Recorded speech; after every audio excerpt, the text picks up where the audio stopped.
What's up, everybody? This is the Axeman here, and today, Dr. Diddler has crawled out of the bog to make his triumphant return to streaming. Now, I'm assuming you're up to speed on the whole DrDisrespect controversy. If you're not, well, I have a video covering the whole thing. Suffice to say, Doc was accused of sending inappropriate texts to a minor. He later confirmed that he sent inappropriate texts to a minor. And at that point, after confessing, he later took the word minor out of the tweet and then put it back into the tweet, his written confession on Twitter. And so he's been on vacation for about a month. So he has had time to think about what he would tell his audience and present to them when he comes back to stream. Ladies and gentlemen, he did just that in his latest stream titled The Truth. Oh, finally, we're gonna be getting the messages or some kind of evidence presented, because we don't have any fucking evidence. We just have a confession and some accusations and testimony. But you know what? Fair's fair. We're gonna listen to what he has to say and give him a fair shot to defend himself, even though I don't think he really deserves it. So let's take a look at Doc's response to the allegations, this time in video format. Yeah, just keep ignoring the issue and putting up this act. I'm so concerned and worried about everyone else's problems except mine, because I'm dealing with a deeper depression and I like to project. Who could be projecting in this situation? I wonder who's projecting. Is it the random YouTube commenter who's curious about what Doc's been doing for the last month? If the allegations are true or not? Or is it the guy who's accused of inappropriately texting minors? Who could possibly be projecting any kind of insecurity about something? He starts off with the "know you" strategy. What, me? Address the highly controversial allegations? You want me to do that? You must be depressed. It's not too far off something that low-tier God would say. You serve no purpose in life. Your purpose in life is to be in my stream sucking on my dick daily. It's not quite there, but, not too far off. A lot of people donating. I do appreciate it. I do appreciate it. A lot of fools. There's probably a lot of people who have fond memories of DrDisrespect, and they want to believe that he's innocent. Now, we can't forget that he confessed initially. So whatever he says in this video, he's got to recant that confession, right? In some way. After what's transpired over the last couple months, am I excited to be back to this type of world? What type of world, Doc? A world in which the general public views you as a groomer and a predator? That type of world? 1v5, huh? Can they reconnect or no? My God, read the room. A world where you admitted to that? What type of world do you think DrDisrespect is talking about? Could it be a world infested with woke, perhaps? Up yours, woke moralists. So September 25th is basically when we can reapply for partnership on YouTube. Ooh, there's an interesting question. Should he be allowed back into the YouTube partner program? I don't have the answers, but if I was in Doc's position, you know what would really help right now? You know what really helped me when I got demonetized? Having the fucking receipts readily available.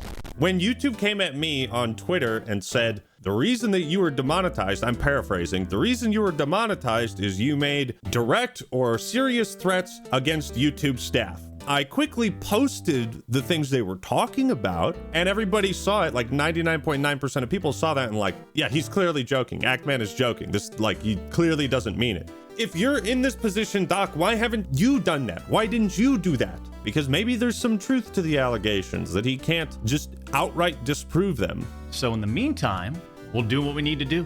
I enjoy my time here on YouTube. We've built a nice, strong community. All down the drain, because you just couldn't control yourself. For almost 4 years, the public demanded to hear from the Doc regarding the Twitch suspension. I guess since you all missed the point with my personal statement. It was our fault. It was our fault. We all misread that tweet incorrectly. Sorry. Oh, it was my fault? You're right. I take full responsibility for misinterpreting your tweet where you admitted to sending inappropriate messages to a minor. That's on me. That's on me, fellas. You see, there was a lawsuit pending, and as part of that arbitration, all parties were not allowed to speak publicly about the case. I respected those rules. Can we talk about why those are the rules, though? Like, let's say you're in Dr. Disrespect's position. And again, I've been there when I was accused of something pretty terrible and my channel was demonetized. Obviously not on the same level as Doc, but I've been in that position where you're accused of something. I wanted people to know the truth. I wanted to show people, hey, what YouTube is saying I didn't actually do. For me to say this, I do not understand. If Dr. Disrespect is innocent, why he would settle for less, why he would settle for keeping his innocence secret. Ask yourself that question. Why would he agree to this? In arbitration, both parties have to agree that it's going to remain private. Now you might say, oh, you didn't want to go through a lawsuit. Yeah, I get that. Sure. This is your Twitch channel. This is your brand. This is your personality. If people don't know the reason why you were banned, you have to have the foresight to know that's going to follow you wherever you go. So the sooner you quash the allegations, the sooner you can move on with your life. But that's not what Doc has done. My lawsuit against Twitch was eventually resolved, as you all know. But even then, as part of the settlement, all parties were still prohibited from speaking publicly about the case or the settlement. Again, why would you agree to that? If you have been so obviously wronged by Twitch and you can prove it, you'll get your money and your reputation back. So why settle for less? Ask yourself that question, people. And again, I respected all the confidential obligations. So you're still kind of playing the whole legally, I did everything right. Legally, while going through the legal process, I didn't break the law. It's a sort of like argument that's distance from the actual allegation, because being charged with a crime and committing a crime are in fact two different things. Just because someone was not charged with a criminal offense does not mean a criminal offense occurred. Okay? Remember that. Evidence can exist. It can implicate a certain person. Perhaps an investigation was fucked up and that evidence became inadmissible. Cody Connors, ex-Twitch employee, wasn't even involved, leaks Twitch's reported reason. Years later, why do this? What was the point? This was settled professionally. Again, notice the pattern. This was settled professionally. Not, I didn't do what I'm accused of. This was settled professionally. Legally, I was not charged or convicted with a crime, so I'm all good on the morality scale. And you, knowing how black and white the internet is, you decided you fucking rat. Oh, Dutch. He's a rat. I mean, for what, Cody?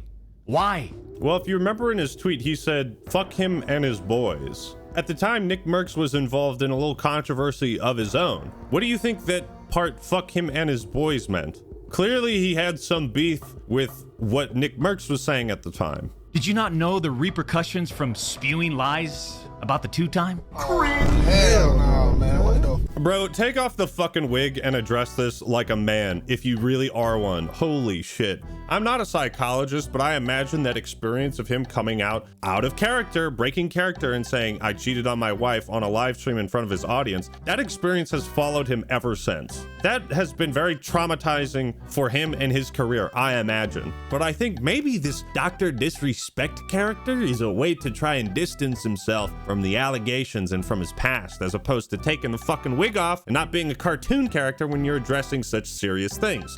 Just a thought. You said that I got banned from Twitch because I was a minor through Whisper's messages? Do you even know what the legal definition of is? Oh, no. I think, look, this is the court of public opinion. You are supposed to argue legal definitions in a court case. This is the court of public opinion. And if you have to resort to arguing against the legal definition of instead of saying, I didn't this person, it's not a good look. Do you even know what the legal definition of is? I do. You know, I'm something of a sexter myself. I'll bet you know what the legal definition of is. I'll bet you have really, really deep insight into that matter. You must have thought about it or researched it quite a bit. Not my personal area of expertise, but you do you. And yeah, I used Twitch's whispers, but trust me, I wasn't anyone. Objection! Inappropriate messages with the minor. You said you did that. You responded to an allegation that you the minor. And you said, yeah, I sent them inappropriate messages. What conclusion are we to draw from these two things? But now he's saying he wasn't anybody. I just can't figure it out. Can't put two and two together. Doc is innocent, folks. He's innocent. You also said the word minor, Cody. I even made sure that word was emphasized in my statement, edited, just to make sure these so-called journalists would pick up on it. And boy, oh boy, did they ever, champs. Oh my God, he has brain damage. He has fucking brain damage. Are you a fucking idiot? I cannot even believe what he just said. By the way, this is like a pre-written statement. Like, you guys can obviously tell that this has been rehearsed and written down. Is this part of that masterful gambit? Huh. I included the word minor in my written confession just to expose the corrupt journalists who had already reported that I had a minor in articles prior to me posting my confession. But no, I did that intentionally, just to fool you, just to trick you. The idea that Doc is some kind of master manipulator pulling a bait and switch is more than just illogical, it's a shit PR strategy.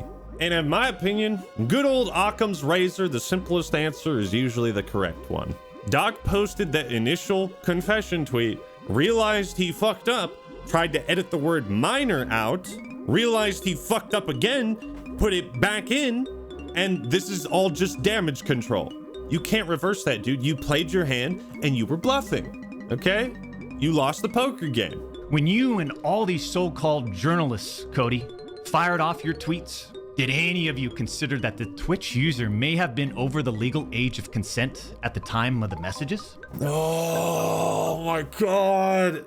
Please don't tell. I mean, people are actually believing this. This is insane. I know it's like he's exuding this air of confidence, this aroma of confidence, but actually listen to what he's saying, and more importantly, what he's not saying. Did you consider this person may have been over the legal age of consent? May have. Not this person was over 18. They may have been. Don't you find it a little suspicious that he keeps tap dancing around what the age of the person actually was? Like, you're clearly not bound by the legal gag order anymore. How old was this person? Go on, say. How old was this person, Doc? He won't tell us because he knows it doesn't look good for him. Also, keep in mind he's arguing about the age of consent in like a particular state, which could mean it's 16 or 17. So basically, whoever this person was, we can say for certainty they were under the age of 18. And if you are 35, married, and have a child, you ain't got no fucking business messaging someone inappropriately that's under that age. You don't have any business doing that to someone your age. You're fucking married, bro. Why are we sitting here trying to justify this, bro? Let's set the record straight. I never intended to meet this user ever. We never made plans to meet at TwitchCon or anywhere else, and in fact, we never met. That stutter. A little suspicious to stutter on never. We never met. Your bullshit accusations gave false courage to other former Twitch employees to make shit up as well. Okay, so just to keep track, first it was our fault for misinterpreting his message. Then it was the journalists who reported the story and talked to Twitch staff. It was the former Twitch employee's fault, Cody Connors, and also other staff at Twitch. So 4 people are at fault, none of them DrDisrespect. Got it. I suspect all of you sort of planned and coordinated this attack. It was the deep state. I knew it was the deep state the whole time. It's all just been a conspiracy, man. All of it. Especially the tweet confessing. Your account was hacked. Just use the Quantum TV defense. Your accounts were hacked. You didn't actually say those things, bro. These big time publications, these journalists, these various outlets are sort of just gossip channels now, don't you think, champs? Fake news? Fake news? Without any real journalism and real research happening. If these anonymous sources worked on the trust and safety team at the time of my Twitch suspension in 2020, then you would hope they would tell the truth. But apparently that's just too much to ask. I think your fans would expect you, if you had been wrongfully banned and your contract terminated without cause, for you to be truthful about that. Why would you not want the entire world to see how innocent you are? But you settled, you arbitrated it. Both parties wanted to keep it private, and that's what's important to remember. Both parties wanted to cover this up. If these former trust and safety team members, and by the way, I know exactly who they are, actually had firsthand knowledge, then what they conveniently left out is 1. Twitch's trust and safety team, the same employees that decided to ban me, internally admitted that the whisper messages were not. Do you have internal documents? I mean, you went through the court case. I mean, if you're not bound by the gag order, surely you can share some of this evidence that you're saying exists. You guys realize that all we have to go on are the accusations and the previous confession, okay? So until something else is provided beyond that, I think we're just mostly stuck at square one. I at least will say that Twitch probably fucked up the investigation to some extent. How they did that, I have no idea. All it seems like is that Twitch did not have altruistic reasons themselves for wanting to keep this private as well. Who knows though? And 2, Twitch's trust and safety team, the same employees that decided to ban me, internally acknowledged that the whispers did not constitute child sexual abuse material CSAM. Well, thank God. Thank goodness. It didn't constitute abuse material. You notice how he keeps referencing like legal terms, right? I didn't do anything legally wrong, but I'm still creepy and I still would have a teenager if I could have gotten away with it while I'm 35. I would have gotten away with it if it wasn't for those meddling kids. I'll say it again. Neither I nor the Twitch user exchanged any sexual graphic messages or images. Why didn't you say that right from the get-go? I even used the word inappropriate purposely. See, he can't say, oh yeah, I fucked up. I didn't mean to put that in there because that that makes him look like an idiot. So he has to proceed with this facade of confidence. I did that intentionally. All part of my master gambit, my ultimate plan. And look at how it's defined by everyone, champs. Huh?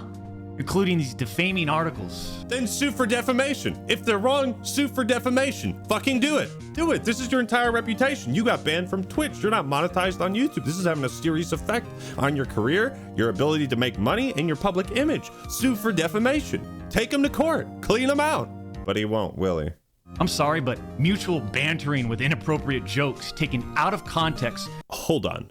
Mutual bantering with inappropriate jokes. This is a question for anyone, let's say 25 and older, watching this video. Would you guys ever describe an interaction you have with a minor as mutual bantering with inappropriate jokes?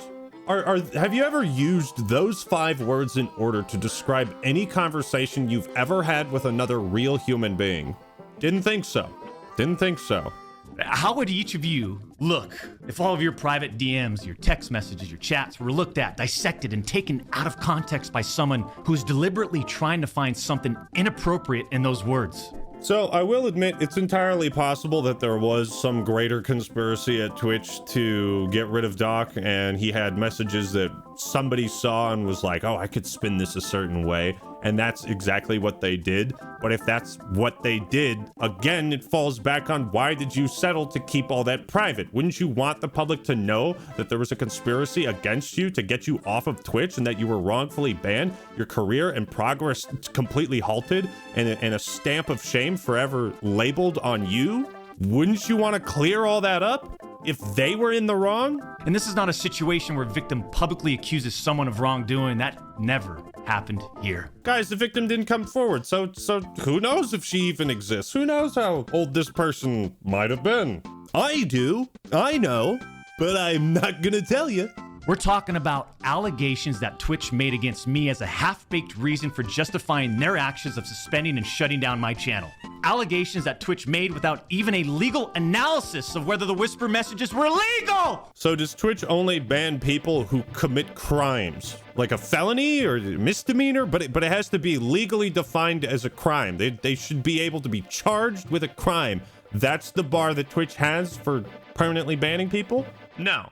I think what's probably most close to the truth is that your messages were very inappropriate, displayed a clear intent that people at Twitch saw as a clear intent, but there was not enough to charge him with a crime, right? You think about all the To Catch a Predator episodes, think of all of the chat logs they need to have, and then they need the guy to show up. If the guy doesn't show up, they can't arrest him. Sending inappropriate messages to a minor and talking about plans to meet up at Twitch shows an intent, but it might not be enough to file criminal charges. There's a big difference. It's enough for the court of public opinion to say, wow, that's grooming behavior. Oh, he's coming back from Epstein Island. But it's not enough for the courts to convict. And that's the defense he's going with. Legally, I was cleared of any wrongdoing. On June 21st, 2020, my ex-Twitch partner manager learns that I exchanged whispers with a Twitch user. And I say ex-partner manager because for years, this guy didn't do anything. Okay, so now we have a fifth person, his partner manager. So we've got 5 separate entities who are at fault, conspiring against Doc. So the next part of his response basically details how this partner manager didn't do anything to help him and conspired against him to get him removed from the platform. So after we signed with Twitch in 2019, we asked for a new partner manager. And just a few months later, that ex-Twitch partner manager is directly involved with getting me banned. Coincidence? Did you get a new partner manager? If so, why did he wait a few months to try to get you banned? The Twitch user tells the ex-Twitch partner manager that they do not want to report anything to Twitch. But this ex-Twitch partner manager encourages the user and even directs them to file a report directly with Twitch, even though the user told him clearly that we never physically met anywhere and that no photographs were exchanged. You see what he left out there? The inappropriate messages. Doesn't deny that. Again, you have to listen to what he doesn't say, what he doesn't outright deny. On June 24th, 2020, Twitch's Special Operations Team receives and reviews the user's report. They find no issues and determine that it did not warrant any further escalation to Twitch's law enforcement response team. Man, what you're saying right now would be a lot more compelling if you put like a screenshot of said conversation. I mean, like I said, you were in this court case. Did you not have access to those files? The same as Twitch? It would be really compelling stuff, I tell you what. He finds out that no further action will be taken, so what does he do? He personally escalates the report to a friend on the Twitch's LER team. The LER team, remember, that's the Twitch's law enforcement response team. Again, going down the legal defense route. So a day later, the LER analyst pulls the entirety of the whisper messages and begins discussing them with his director of the LER team. Let me just remind you, I went through a multi-year, big-time arbitration, okay? You know, you discover a lot of stuff. Share it! Share it! For the love of God! I don't know. Do I need to watch the rest of this? How much longer does this go on for? Jesus Christ. Mind you, this director is on vacation at that time. The LER analyst cherry picks and sends a few targeted excerpts out of context to this director. Within less than 1 hour, this LER analyst and his director have made the decision to suspend me from Twitch. So if I were to hazard a guess, it would seem that this is the crux of how it was mishandled, is that the person who was in charge of the decision saw these messages, determined they were really, really bad, that action needed to be taken immediately, and maybe they didn't go through the proper channels. But that the messages are bad enough that Doc does not want them to be public and does not want to reveal the age of the person he was talking to or any other specific details. So it would seem Doc did something wrong and Twitch fucked up their handling of it. Twitch submits a report to NCMEC, the National Center for Missing and Exploited Children. Guess what? As far as I know, and over 4 years have passed, they didn't do anything with the report. Was a child missing, Doc? Did the person you were talking to go missing? As far as I know, they didn't escalate Twitch's report to law enforcement. You think this is funny? In a cosmic sort of way, yes. The same people that made this decision at Twitch admit internally that the messages did not warrant any child sexual abuse material charge. Twitch makes this decision to terminate my contract and ban me while admitted they did not perform any legal analysis of whether the messages exchanged were illegal in any way. If it wasn't illegal, it doesn't mean it was okay. It doesn't mean you weren't trying to hook up with someone under the age of 18 while you were married and had a kid. Stupid fucking mistakes, man. Doesn't change the fact that you talked about meeting up with this person, even if you didn't. Sounds like what you did is not criminally prosecutable, if that's a word, but it is bad enough that Twitch saw what you were doing and saying and said, yeah, he's got to go. We know what this is. Twitch makes this decision to terminate my contract and ban me while admitting that they never investigated the age of consent in the jurisdiction where the user's messages were sent and received. So yeah, he's just gonna argue the fucking legal aspect of it, and I think we don't need to listen to any more of this. You can listen to the rest of his response if you want to. I'm just gonna be repeating myself endlessly. Bottom line, where we're at is pretty much still where we were before, although now we have a slightly better idea of maybe what Twitch's full role in all of this was. Again, Doc provides no evidence outside of testimony. What he's saying has obviously been well rehearsed, maybe run through a lawyer. Maybe this is what happened or was determined in the case, but we don't know because they took it to arbitration. And I think that's pretty telling. Doc's old friends still aren't really accepting him at all. Late 30s, you got a kid, a wife, and you're doing stuff like that, man. Am I gonna associate myself with the guy again? No. Like I said, he already posted a confession, fucked up, played his hand, had a 2-7 offsuit. Yep, sorry, bud, you bluffed, and we called you on it. So nothing's really changed. It remains to be seen how YouTube will handle this situation or what, if any, evidence is going to come out after this. Like, hey, maybe we'll see court documents. Doubt it. Best case scenario, DrDisrespect was only trying or considering hooking up with the 16 or 17-year-old. That's the best case scenario, okay? But what do you think? Let me know your thoughts and opinions in the comments below. Like the video if you enjoyed it, and subscribe to the Act Man for more awesome content. You know what? This video wasn't that awesome. All right, everyone, that's all I got for today. This is the Act Man signing out. Peace.